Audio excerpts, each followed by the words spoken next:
สบายดีตอนเช้าเนาะมื้อนี้เป็นมื้อสุดท้ายที่จะได้อาศัยอยู่ในล็อกกี้ทาวน์ของ E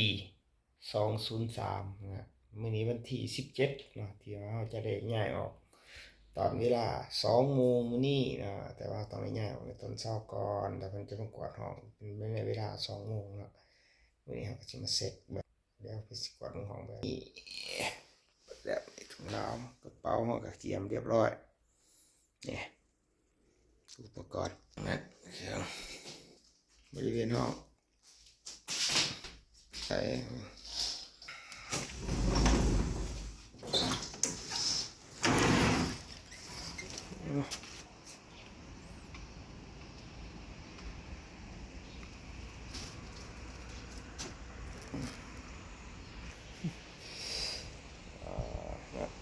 สิถอดที่กันได้นี่เนาะอันนี้มาแหวกทางหลัง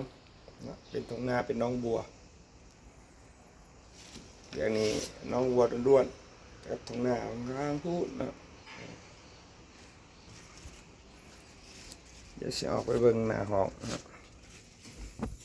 จะบริเวณห้องในห้องก็สิมีบอนเมียนเครื่องเป็นตู้แบบนี้นะจะเป็น2ชั้น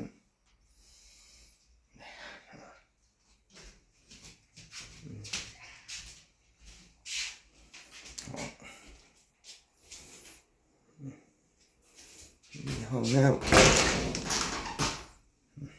ตรงนั้นนี่ห้องน้ำแล้วก็มีห้องดิบห้องสอบ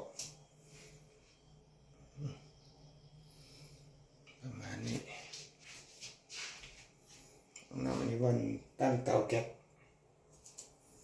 มีดอกไฟนะ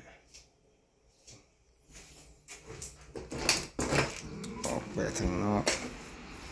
นี่บริเวณหน้าห้อง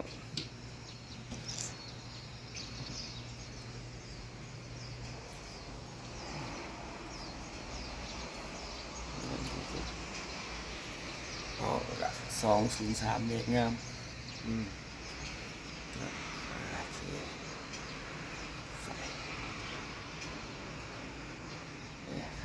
ตัวนี้แก๊สใช่ตัวนี้แก๊สตัวนี้